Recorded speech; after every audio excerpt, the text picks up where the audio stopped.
students, myself Bhavani Pentela, working as an assistant professor in Noida Institute of Engineering and Technology. This is the third lecture where we will discuss the expectorants and antitussives. In lecture 1 we had discussed anti-asthmatic drugs part 1, and in lecture 2 we had discussed anti-asthmatic drugs part 2, completely pharmacology, adverse drug reaction, drug interaction and uses of anti-asthmatic drugs.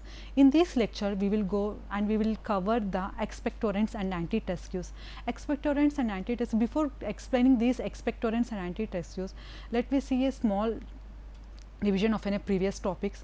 In previous topic we had discussed about an anti-asthmatic drugs. In first lecture we had discussed in a overall view that what is the asthma and what is the pathogenesis involved there, what is the types of asthma, right, what is the classification, mechanism of action. In slide 2, in lecture 2 we had discussed about pharmacological actions of individual systems, CNS, CVS, kidney, blood vessels, respiratory system, and we had discussed about the adverse drug reactions, and we had discussed about the therapeutic uses, we had discussed about the drug interactions of an anti-asthmatic drugs.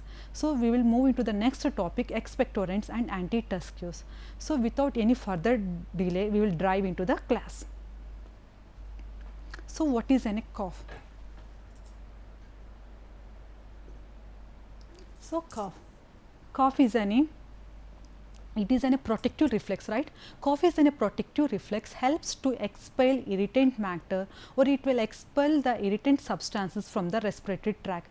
If you are having any irritant substances or if you are having any irritant matter in the respiratory tract, by the cough, by the protective reflex, the cough will expel the irritant substances from the respiratory tract. See, if you are talking about the cough, cough is of two types. One is useless cough and second one is useful cough. Useless cough is called as non-productive cough. What is the useless cough? Useless cough is called as a non-productive cough. Useful cough is called as a productive cough. So, here the cough is of two types. So, one is productive cough and second one is non-productive cough. Productive cough is called as useful cough, non-productive cough is called as a useless cough. It is a protective reflex, right? Cough is a protective reflex which will expel the irritant matter from the respiratory system. The useful cough is called as a productive cough. Useless cough is called as a non-productive cough. By inhibiting the useful cough, by suppression of the useful cough is not the desirable thing. It may cause the harmful also. So, what the drugs, what the antitussive drugs have to do here? It have to suppress the non-productive cough. So, the drugs what we are taking here, so antitussive drugs, these are the drugs which works on useless cough. These are the drugs which will works on useless cough, non-productive cough. The non-productive cough is also called as dry cough.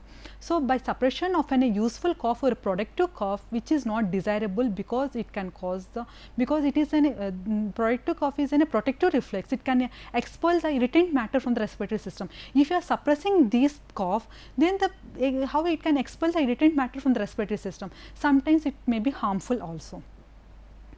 And next one, causes of a cough. So, there are a lot of causes for a cough. If you see here, some important causes we will discuss here. Upper respiratory infection. Upper respiratory infection, which is an infection seen on the upper respiratory tract. Upper respiratory tract infection is an infection which is seen in the upper part of a respiratory system, right. This infection is caused by many bacteria, virus, whatever it may be, the infection will be caused by many organisms. So, next one is, next cause of a cough was acute lung infection. Acute lung infection is also the second cause for the cough. If any particular person having acute lung infection, if his or her lung has been infected, then it can, the cough is a major cause for the particular person. Next one, chronic pulmonary disease, or in chronic pulmonary disease or in chronic lung infection, you can see the cough. It is also one of the cause. And last one is gastroesophageal reflex. Gastroesophageal reflex in shortly you can call as GERD. So, what is an GERD? Gastroesophageal reflex disease. So, what is a gastroesophageal reflex? What is the main reason? What is the main cause of gastroesophageal reflex disorder or gastroesophageal reflex disease? The main cause was frequently acid reflux. right. So, what is the main cause of gastroesophageal reflux or GERD? The main cause was frequently acid reflux. So, here the acid that secreted from the stomach will flow back into the esophagus and which will causes the heartburn sensation. So, these are all the causes which produces the cough. So, what are the causes for cough? Upper respiratory tract infection, this is one of the cause. Second one is acute lung infection. Third one is chronic pulmonary disorder, and fourth one is GERD, gastroesophageal reflux disorder. These are all the causes for cough. And next we will move to the slide, drug induced cough. There are some drugs which can induce the cough. There are some diseases. Now, in the previous slide what we had discussed, there are some diseases which can induce the cough, and here we will study there are some drugs which will induce the cough. There are certain drugs which will induce the cough. If you see the ACE inhibitors, what is mean by ACE? Angiotensin converting enzyme. A stands for angiotensin, C stands for converting, and E stands for enzyme. Angiotensin converting enzyme inhibitors. So, these are the drugs. Angiotensin converting enzyme inhibitors are also responsible, or these are the drugs which will induces the cough. And second one is beta blockers. Beta blockers are also drugs which will block the beta receptor, right. Beta blockers are the drugs which will block the beta receptor. Okay, these beta blockers are also drugs which will induces the cough. Inhaled corticosteroids. Inhaled corticosteroids also will induce the cough. Iodides, inhaled ethers. So, all these are the drugs will induces the cough. We repeating one more time, there are some drugs which will induces the cough. Angiotensin converting enzyme inhibitors, beta blockers, inhaled corticosteroids, iodides, inhaled ethers. All these are the drugs which will induce the cough. And now we will move to the classification. Classification is a very important part in your pharmacology, by where you can see the drugs. So, what are the drugs you can treat the particular disease? Here these are the drugs which are you going to use as an expectorants and antitussives. So, first one is pharyngeal demulcents. So, what are the pharyngeal demulcents used here? The pharyngeal demulcents like lozenges, cough syrups, linctors containing syrup, glycerin, liquorice, all these are the examples. What are the examples comes under pharyngeal demulcents? All these are the demulcents, lozenges, cough syrups, okay, all these are the demulcents, linctors, glycerin, liquorice, okay, all these are the demulcents, pharyngeal demulcents used in treating the cough. And second one is expectorants. Expectorants are also called as mucokinetics. Okay, what is the other name for expectorants? Other name for expectorants was mucokinetics. In mucokinetics, we will discuss about two parts here, bronchial secretion enhancers and second one is mucolytics. Lot of the people will get confused here, mucolytics and mucokinetics. So, both terminologies are different. Mucokinetics is called as expectorant. Mucolytics is in a part comes under mucokinetics. Don't get confused with these two terminologies, mucokinetics and mucolytics. Okay. So, mucolytics are the drugs which comes under expectorants. So, in expectorants we will discuss about the two types of drugs, bronchial secretion enhancers and second one is mucolytics. Bronchial secretion enhancers, the name itself represents bronchial secretion enhancers. So, these are the drugs which will increases, which will enhances the secretion of bronchial muscle. So, what are the drugs falls under the bronchial secretion enhancers? Sodium citrate, potassium iodide, Vasaka, ammonium chloride, there are lot of drugs which falls under bronchial secretion enhancers. And next one is mucolytics. So, mucolytics, so what are the drugs comes under mucolytics? So, what the drugs do here, what the mucolytic does here? The mucolytics are the drugs which will thin the mucus. These are the drugs which will thin the mucus. These are the expectorant. Mucolytic is an expectorant and it will thin the mucus. Bronchial secretion enhancers are the drugs which will enhances the secretion. Mucolytics are the drugs which will thin the mucus. So, both will comes under expectorants. And we will move to the third one, antitussives. Antitussives is also called as cough center suppressants. Here you will see the three types of antitussive drugs here. One is opioids and second one is non-opioids and third one is antihistamines. So, they are the three types of classification falls under antitussives which are called as cough center suppressants. So, all these drugs will suppress the cough center. So, what are the three drugs that suppresses the cough center? One is opioid, second one is non-opioids, and third one is antihistamine drugs. So, opioids ka example, what is the examples falls under opioids? Codeine, folcodyne. In non-opioids, you will see about noscapine. Noscapine is a drug falls under non-opioids. And antihistamine, there are a lot of drugs falls under antihistamine category, chlorpheneramine, diphenhydramine, promethazine, all these are the drugs comes under antihistamine drugs, right. And last category was adjuvant antitussive bronchodilators. So, what is the last category here? Bronchodilators. So, what bronchodilators use here? Salbutamol and terbutaline. So, there are the 4 types of expectorants and antitussive drugs. So, there are 4 types of classification you can see in here to treat the cough. What are the 4 types of classification here? First one is pharyngeal demulcents, second one is expectorants, which you can call as mucokinetics. In expectorants, you can see 2 types of subdivision. One is bronchial secretion enhancers, second one is mucolytics. So, bronchial secretion enhancers are the drugs which will enhances the bronchial secretion. So, which drugs is going to enhance the bronchial secretion? Sodium citrate, potassium citrate, ammonium chloride, all the potassium iodide, all these drugs will enhances the bronchial secretion. And next one is mucolytics, which also falls under expectorant. The mucolytics are the drug. What is the mechanism of action of mucolytics? It will, these are the drugs which will thin the mucus. And next we will move to the third type of category is antitussives. Antitussives is also called as cough center suppressants. So, these are the drugs which will act on the cough center and it will suppress the cough center. So, which drugs falls under the antitussives? Opioids, non-opioids and antihistamines. So, last type of classification was adjuvant antitussive bronchodilators, and simply you can call as adjuvant bronchodilators. So, the adjuvant bronchodilators are used in the treating the cough like salbutamol and terbutaline. So, now we will discuss one by one. So, here we have discussed about the classification. So, demulcents are the drugs which will use it to treat the pharyngeal demulcents, and we will see about the expectorants here. So, what is an expectorants? Expectorants are the drugs believed to increase the bronchial secretion. Yes, bronchial secretion, it will increases the bronchial secretion. Expectorants are the drugs which are believed to increase the bronchial secretion and it will reduces the viscosity. By increasing of this bronchial secretion, what is going to happen? By increasing of this bronchial secretion, which will facilitate its removal by coughing.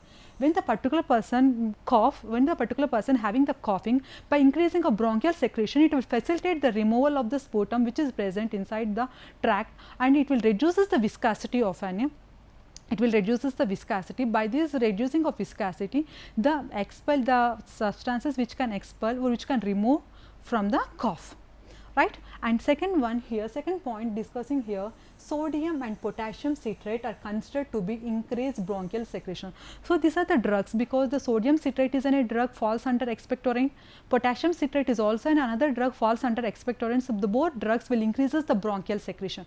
How it will increases the bronchial secretion action? By salt action, by the salt action, because sodium, potassium, all these are the salts, right. So, this will increases the bronchial secretion action by salt action. And third one is potassium iodide. Potassium iodide is also an expectorant which is secreted by the bronchial glands and it can irritate the air mucosa. So, if you had given in a prolonged dose of a potassium iodide, which can affect the thyroid function. Why it is going to affect the thyroid function? What is the reason behind here? Why the potassium, why you had given, if you had prescribed the potassium iodide, or if you had given, or if you are giving, or if you are suggested to take the potassium iodide, why it affect the thyroid function by taking of any prolonged therapy? Because this potassium iodide will shrink the thyroid gland. By shrinking of this thyroid gland, the thyroid hormone release will be decreased. The T3 and T4 release, the thyroid hormone release will be get decreased. So, definitely it will affect the thyroid function. So, potassium iodide, if you are taking in a continuous manner or if you are taking in a prolonged therapy, it is going to affect the thyroid function by shrinking of thyroid gland, which result decrease in release of thyroid hormones. And next one is antitussives. Antitussives. Antitussives are the drugs which acts in CNS, which acts peripherally, or these are the drugs which acts on both. Okay. So, if the drugs acts on CNS, so which drugs acts on CNS? These are the drugs when it acts on CNS, what is going to do here? If you acts in CNS, it will raise the threshold of cough center. So, these are the drugs when you had given it, when these drugs acts on the CNS, it will raise the threshold of cough center. It will rise, what it will doing to here, the cough center threshold will get raised. When these drugs acts on peripheral, it will reduces the tertial impulse. Okay, when it acts on CNS, please note this point, when these antitussive drugs acts on CNS, it will raise the threshold of cough center, and when it acts on peripherally, it will reduces the tertial impulse, and both the action will be seen of these drugs, antitussives. So, repeating one more time, these are the drugs that acts on CNS. When these drugs acts on CNS, it will raise the threshold of cough center, or if it acts on peripheral, it will reduces the tertial impulse, or both of these action will be seen with the antitussives. So, what is the main aim of antitussive drugs? So, if we are giving the lot of antitussive drugs as in a syrup form or whatever it may be, if you are giving these antitussive drugs, what is the main aim of these antitussive drugs? The main aim was to control rather than elimination. So, what is the main of these antitussive drugs? The main aim was to control the cough rather than elimination. So, what is the main aim of antitussives? We have to control the cough. We should not, we cannot eliminate completely, but we can control the cough. Okay. Antitussives should be used for the dry or unproductive coughs. So, I had discussed in the previous slides. So, the cough is of two types, productive cough and non-productive cough or unproductive cough. So, these are the drugs which are used in unproductive cough. So, in unproductive cough, you have to use these type of drugs, because unproductive cough is an useless cough, or sometimes you can call as a dry cough. So, in such a conditions, you can advise to take the antitussives. So, if any cough is unduly tiring you, or if it disturbing the sleep, or if it causing any hazardous, so in such a condition you can prefer the antitussives. And next one, opioids. So, opioids will comes under antitussives. So, in antitussives we will see the three types of categories. One is opioids, second one is non-opioids, and third one is antihistamines. So, first one is opioids. So, opioids are the drugs which are called as narcotic drugs. Opioid, the codeine, what is an example of opioid here? Codeine. Codeine is an opium alkaloid. So, what is the drug here? Codeine is an opium alkaloid. Which type of drug it is? It is an opioid drug. It is a narcotic drug which is an opioid alkaloid. It is an alkaloid which having qualitatively similar but having less potent than morphine. Morphine is also an opioid drug. It is a narcotic drug. When compared to that morphine, the codeine having comparatively less potent. The codeine having the less potent action than morphine, but qualitatively it is similar to that of morphine. And it is the most selective for the cough center. It is treated as a standard antitussive drug to treat the cough. It can, if we are taking the formulation of any these codeine, it gives it will suppresses the cough for about 6 hours. Okay, this is a very standard antitussive drug to suppress the cough, codeine. And next one is antitussive action will be blocked by naloxone. So, what is a drug naloxone? Here the naloxone. Naloxone, what type of drug it is? It is an opioid antagonist, right? Naloxone is an opioid antagonist. So, if you are given these opioid drugs in a little bit manner, or if you have to block the antitussive action of a codeine, then what drug you can give here?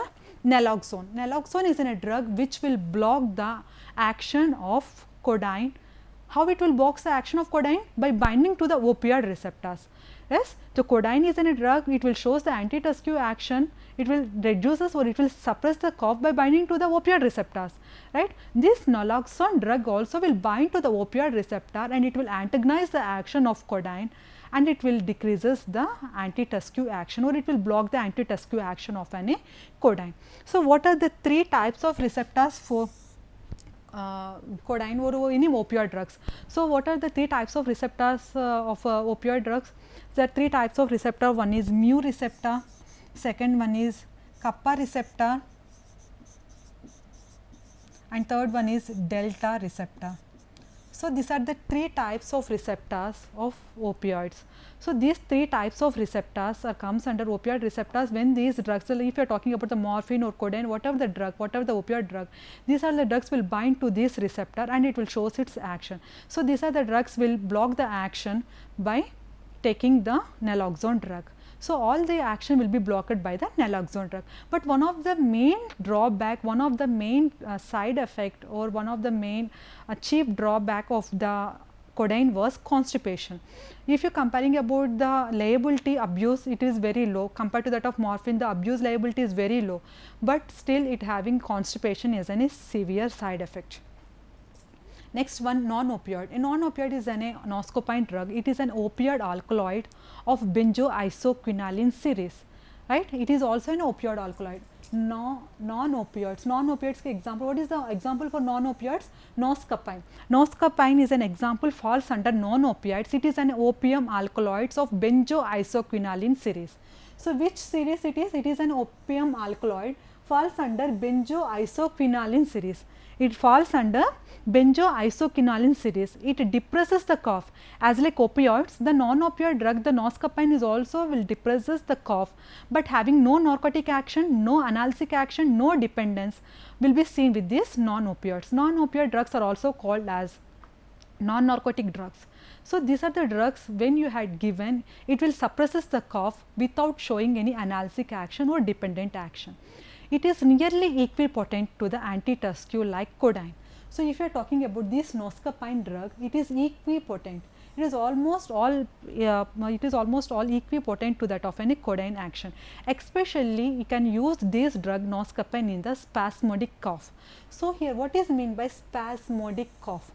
Spasmodic cough is in a cough suddenly, it will happen suddenly, it will happen quickly. If the cough having continuously about more than 5 minutes, then you can term it as a spasmodic cough, it will happen quickly. At this spasmodic cough, the particular person was unable to take his or her breath. So, in such a condition, the non-opioid drugs is a drug of choice.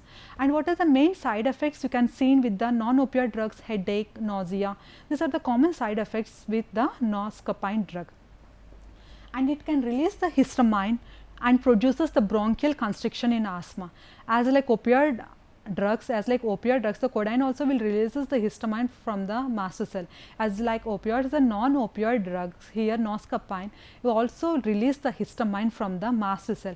By releasing of this histamine will bind to this histamine receptor of bronchial muscle and it will causes the bronchial constriction in the asthma patient. So, the noscapine is a drug which can induce the bronchial asthma. And next one is antihistamine drugs. जो antihistamine drugs, this is the last category, falls under antitussives, cough center suppressants. First we had discussed about opioids, second we had discussed about non-opioid. This is the last one which comes under antitussive. What is that? Is antihistamine. So, many H1 antihistamine drugs you can use here. So, H1 antihistamine, why you are taking the H1 antihistamine? Because H1 we have to block here H1 receptor. So, H1 is responsible for the cough. So, H1 receptor is responsible for the cough. So, here we will take the H1 antihistamine drugs to suppress the cough, and it has been conventionally added to many syrups or many antitussive syrups expectorants formulation. So, the relieving of cough, they afford relief in cough due to their sedative action. How it will relieve the cough? It will relieve the cough due to their sedative action and anticholinergic action, but laxative to the cough center. So, it do not having any expectorant property, but it can even reduces the secretion by the anticholinergic action. And last one is bronchodilators. So, what is a bronchodilator? The name itself indicating bronchial dilator, it will dilate the bronchial muscle. So, it is called as a bronchodilator. Which one it is getting to dilate? Bronchial muscle. So, here these are the drugs which will dilate the bronchial muscle. So, if you are talking about the bronchospasm is a sudden constriction of a muscle. So, this sudden constriction of a muscle will induces or aggregate the cough stimulate of pulmonary receptors, which can triggers the cough and bronchial constriction, especially in a bronchial hypersensitive patients. Okay, the bronchospasm is a condition which will induce or which will aggregate the cough In which condition it will aggregate the cough, it will stimulate the pulmonary receptor. By stimulating of this pulmonary receptor, which can triggers the cough and bronchial constriction, which is seen in the individual of bronchial hypersensitivity patients. In such patients, in bronchial hyperreactive patients, you can give the bronchodilators. So, these are the drugs which will relieve the cough in such individuals. Which type of individuals? Broncho hyperreactivity individuals. It is more it will improve the effectiveness of cough in clearing the secretion, and it will increases the surface velocity and airflow during the cough. So, these are all about the antitussives. So, this is about the topic of expectorants and antitussives. Here we had discussed about the four types of expectorants and antitussives, right. Pharyngeal demulcents, these are the drugs which can used as a demulcents. Expectorants, we had seen the expectorants. Antitussives, in antitussives we had discussed about opioids, non-opioids, antihistamine, and last category was bronchodilators. So, by here we had completed the expectorants and antitussives. Thank you.